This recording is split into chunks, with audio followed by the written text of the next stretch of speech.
Bonsoir, je suis Virginie Kofi, coach en éveil de conscience et aussi simulatrice de potentiel. Aujourd'hui, je vais parler des talents. Pourquoi est-ce que c'est important qu'une personne puisse croire et considérer son talent? Le talent, c'est la matière première qui est en chacun de nous. C'est une matière première qui est en chacun de nous. Et que chaque personne doit développer jusqu'à ce que cette matière première finisse par devenir un produit fini. Et vous savez tous que même quand on développe une matière première et qu'elle devient un produit fini, ce produit fini la profite à tous en fait. Donc c'est quelque chose qui est en nous, qui sommeille en nous et qui devrait être emmené à sa plénitude. Mais comment est-ce qu'on pourrait faire ça? Comment est-ce qu'une personne pourrait déjà même reconnaître son talent? Ça c'est un.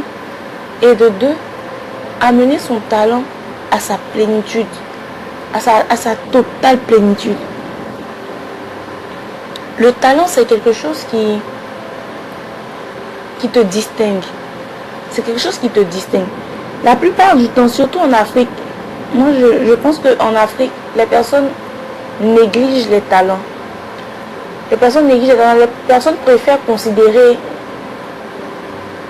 ou bien alors on te considère quand on voit que tu travailles dans un bureau, ou bien on voit que voilà, tu es toujours en costume, cravate, voilà, tu es toujours en tailleur, tu vas au travail, tu rentres.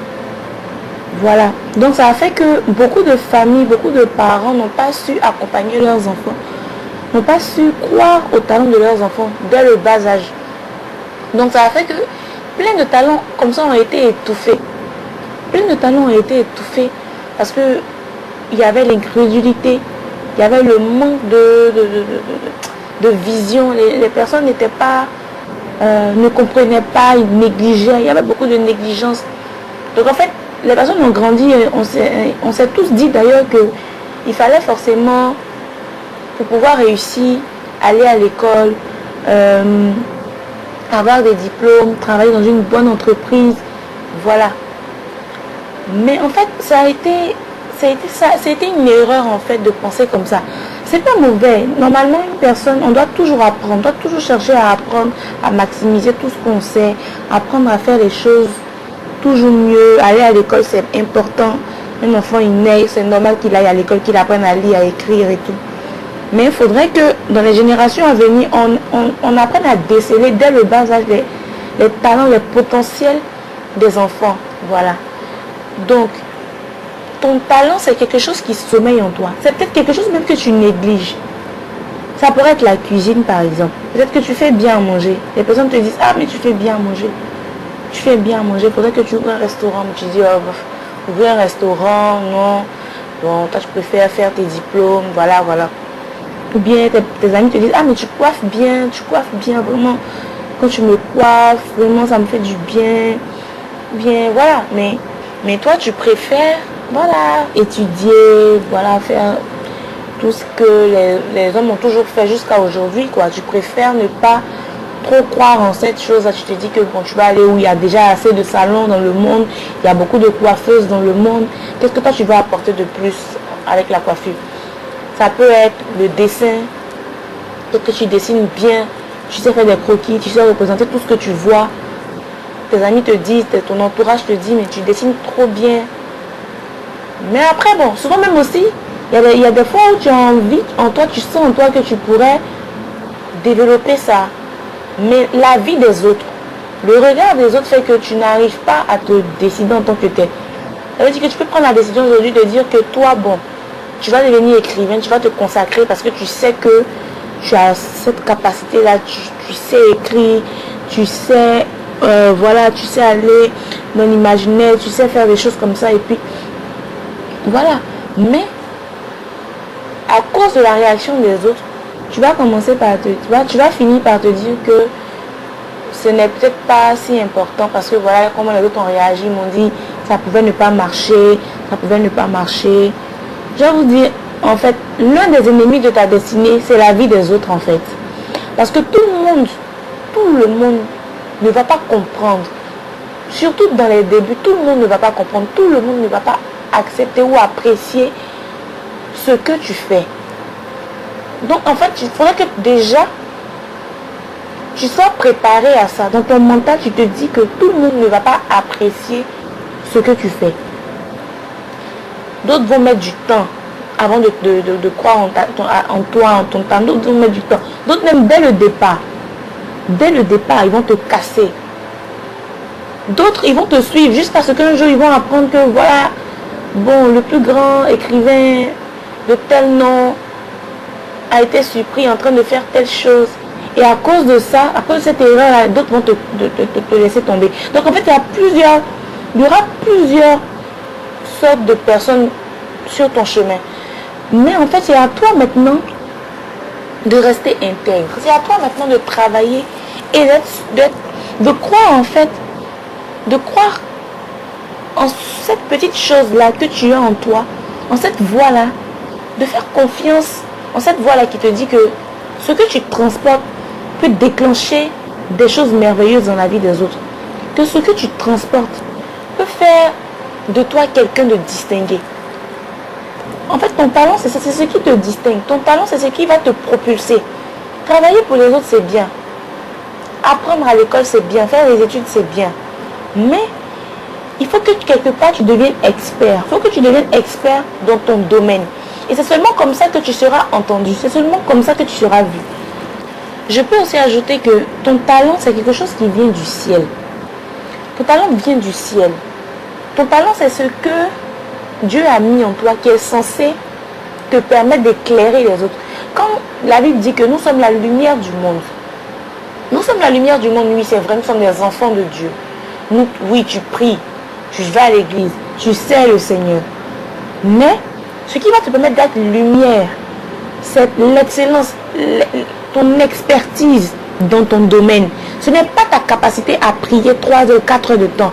Ce n'est pas ta capacité à jeûner plus de combien de temps. Non. Ce qui va te permettre de pouvoir éclairer les autres, être la lumière et le sel de la terre. Ce qui va te permettre de faire ces choses-là, c'est d'être excellent dans ton domaine. Une fois que tu seras excellent dans ton domaine, tu vas attirer à toi des personnes qui sont dans ce domaine-là, que tu vas intriguer. Des personnes qui vont se demander, mais comment tu arrives? Des personnes qui vont en fait, vu que vous êtes pareil, il y a des choses que vous, il y a un langage que vous parlez, il y a une manière de vivre en fait, dans cette communauté, dans cette sorte de famille-là. Donc, dans ce domaine-là, tu vas impacter des vies. Nous sommes arrivés à un moment de notre vie, de la génération où nous devons sortir des églises. La Bible dit que Jésus a dit allez et faites des nations des disciples. Il n'a pas dit d'emmener. Nous avons eu l'habitude d'emmener, c'est-à-dire à chaque fois on invite des personnes à l'église, on emmène des gens à l'église, c'est bien, c'est pas mauvais, c'est une bonne chose. Mais le commandement que Dieu nous a donné, c'est d'aller. Et aller, ça veut dire quoi? Ça veut dire que tu quittes ta zone de confort et tu t'en vas, tu avances dans le domaine que Dieu a choisi pour toi. Tu dois croire en cette lumière-là qui veut luire en toi. Tu dois croire en ce petit grain-là qui est en toi. Tu dois croire. Tu dois y croire. Parce que si tu n'y crois pas, tu vas rester toujours insatisfait. Tu vas rester toujours bloqué en fait. Parce que c'est ça en fait qui va débloquer. Tu as des problèmes financiers là. C'est ça en fait qui va débloquer tes finances. Le fait de faire descendre le règne de Dieu sur terre à travers ton talent. Mais c'est ce que Dieu attend pour toi. Oui, Dieu veut que tu pries. Il faut que tu aies une communion avec le Saint-Esprit. Parce que tout ce que tu fais, ça doit être dirigé par le Saint-Esprit. Le Saint-Esprit va lui-même t'orienter. Il va lui-même mettre les mots dans ta bouche. Il va lui-même te donner des idées. Mais une fois que tu as reçu ces idées, qu'est-ce que tu en fais? Qu'est-ce que tu en fais? Quand on prie, on dit que la prière c'est une communication. Ça veut dire que tu parles à Dieu et Dieu te parle. Tu parles à Dieu et Dieu te parle. Donc quand tu parles à Dieu, ok, maintenant quand il te parle, qu'est-ce que tu fais des réponses qu'il te donne? qu'est-ce que tu fais des réponses qu'il te donne?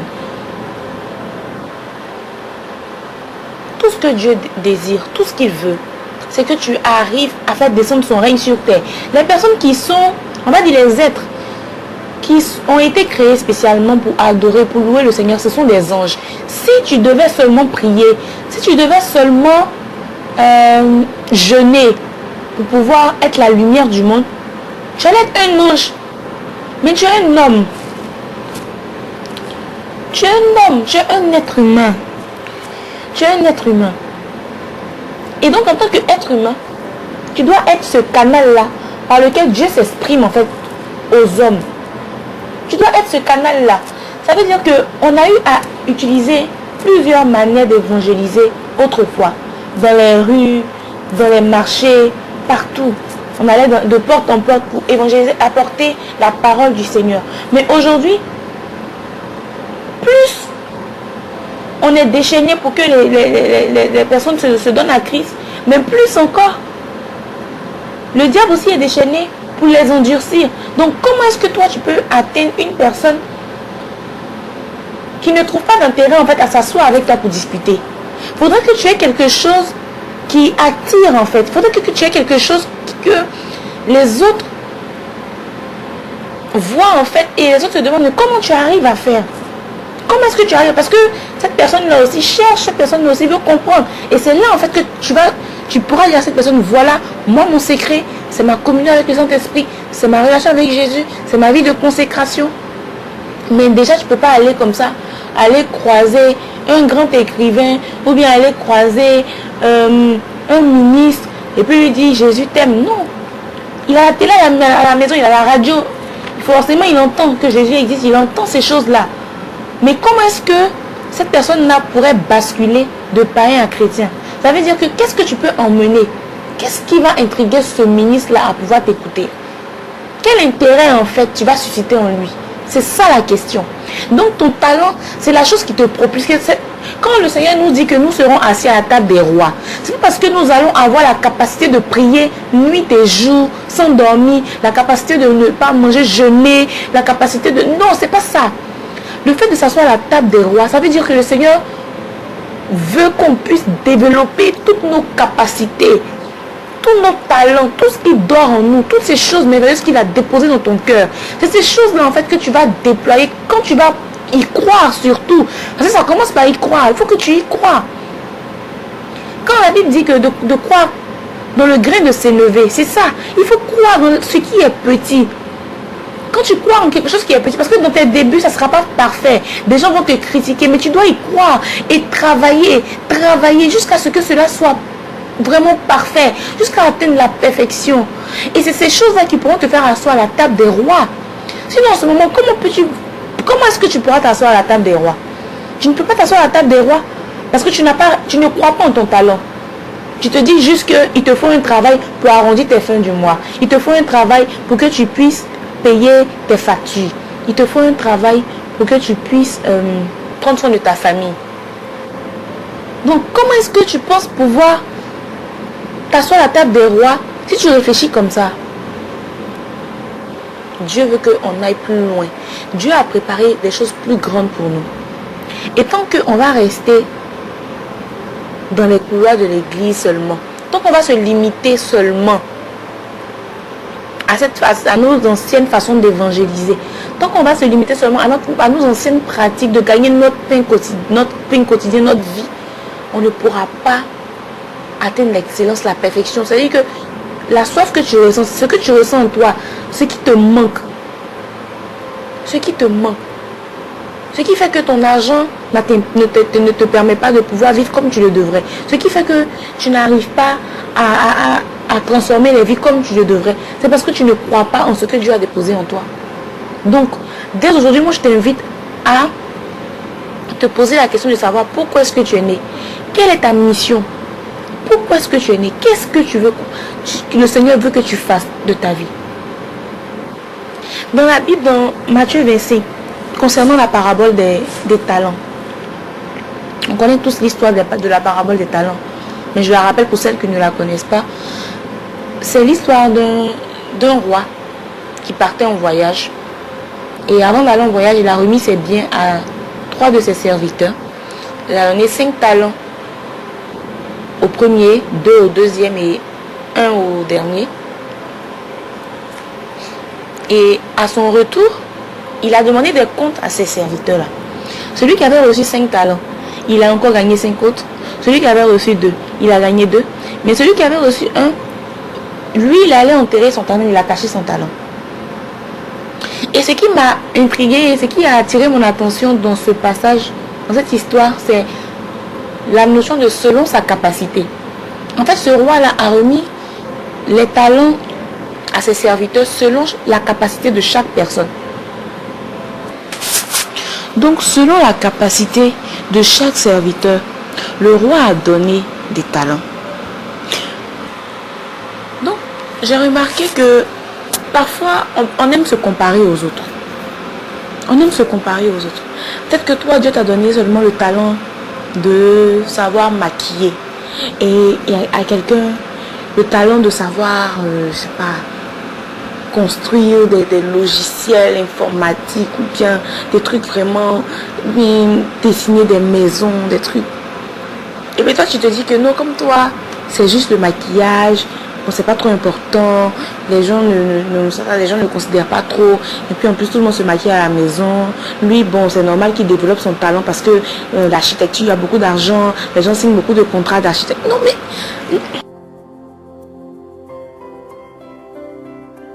Donc en fait, on aime se comparer aux autres. On se compare, on se dit que ce que l'autre a est toujours mieux ou bien est toujours... plus important, plus intéressant que ce que nous on pense avoir. Mais en fait, ce qu'on oublie, c'est que comme dans la parabole des talents là, c'est à chacun selon sa capacité que Dieu fait ses répartitions. Et c'est ta capacité à croire au peu dans lequel il t'a donné. C'est que ta capacité à croire, à voir grand. Il faut que tu puisses voir grand dans le peu que tu penses avoir. Et c'est en déployant ce peu-là que d'autres talents vont venir se greffer autour et au fur et à mesure. Voilà. Donc il ne faudrait pas se comparer aux autres et dire que l'autre a telle chose, l'autre a fait telle chose mieux que moi. Donc pour lui c'est plus important, c'est la tendance. Non. Ce que Dieu attend de nous, c'est que nous puissions accepter ces missions qu'il nous a données depuis avant le commencement même du monde et même avant le sein que nos mères nous portent dans leur sein. Dieu veut que nous puissions faire descendre son règne sur terre. Et tant que nous allons rester là, à ne pas croire en ce que lui il attend de nous. Parce que c'est ça en fait. Le fait de ne pas croire en ton talent, c'est comme si tu doutais de Dieu. Tu n'as pas confiance en ce que Dieu dit de toi. Et tu préfères vivre comme tout le monde. Mais si tu continues comme ça, tu vas mourir. Les gens vont t'oublier. Tu ne vas pas marquer ta génération. Et tu vas mourir avec tous tes talents là. Et ce qui est merveilleux avec le Seigneur, c'est qu'il est tellement sage que de la même manière qu'en ce moment, il te dit par exemple, lève-toi, crée quelque chose, crée un business, monte une entreprise et que tu ne le fais pas. Il est en train de parler à la même minute, en train de parler à quelqu'un d'autre dans le monde quelque part. Et de vous deux, la personne qui aura le courage, la personne qui croira en fait en ce rêve-là, la personne qui va travailler ce rêve-là, la personne qui va développer, croire, prier pour ce rêve-là, Dieu va lui donner l'onction pour ça. C'est pour ça qu'il faut voir que souvent tu peux avoir une idée. Tu es chez toi, tu as une idée.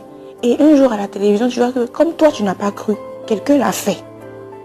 Donc dans tous les cas, quelqu'un va faire. Dieu va toujours susciter des personnes pour que ces choses-là soient faites. Donc, tant que ce n'est pas fait par toi, il va envoyer d'autres personnes le faire.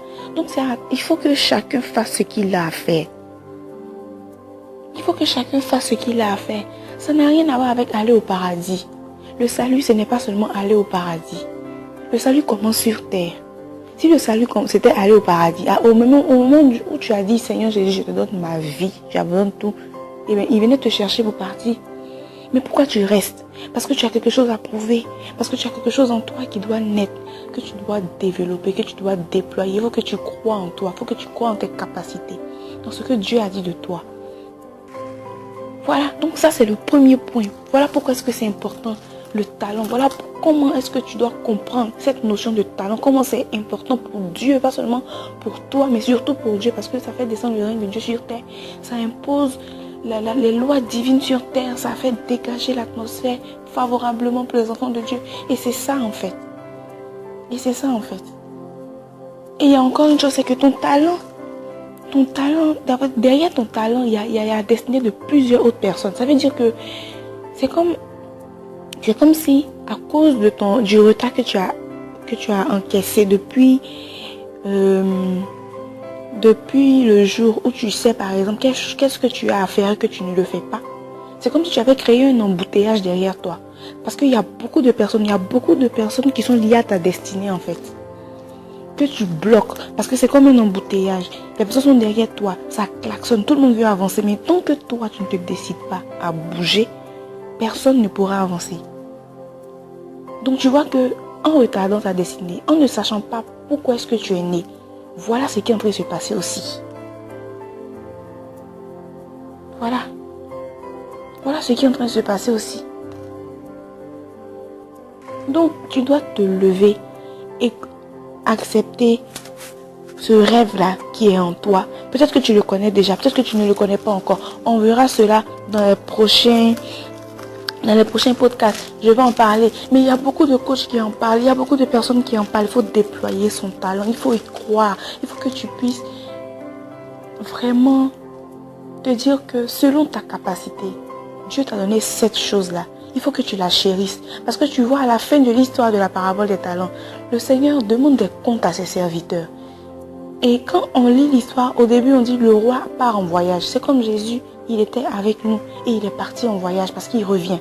C'est comme il est parti en voyage. Et quand il va revenir, il va nous demander des comptes. Selon ce qu'il nous a donné à chacun de nous. L'une des choses qui a fait que aujourd'hui, j'ai commencé à faire des podcasts, à motiver des personnes, à pouvoir me lever et travailler ce que Dieu a déposé en moi. C'est parce que j'ai réalisé, j'ai compris, avec l'aide des coachs, avec l'aide du Saint-Esprit, des pasteurs, des hommes de Dieu,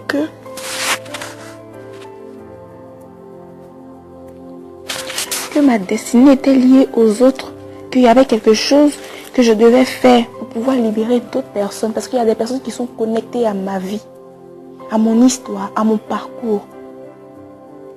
Des personnes partout dans le monde qui attendent que moi, Virginie, je me lève. Et c'est comme ça que toute la génération entière soupire et souffre. Nous attendons la révélation des fils de Dieu. Ça veut dire que nous sommes la lumière du monde. Nous devons nous lever en fait. Nous devons nous lever. Nous devons nous lever. Donc c'est ce que je voulais partager avec vous aujourd'hui. J'espère que cela va créer en vous le désir, la soif de connaître votre mission pour laquelle vous êtes venu sur terre. De savoir pourquoi est-ce que vous vivez encore. De savoir pourquoi est-ce que Dieu vous fait grâce, il vous pardonne. Pourquoi est-ce que pourquoi est-ce que même vous écoutez ce message-là. Parce que moi je crois que avec lui il n'y a pas de hasard. Et si vous avez entendu ce message, si vous avez cru en ce message, si vous avez compris, moi je veux que vous priez.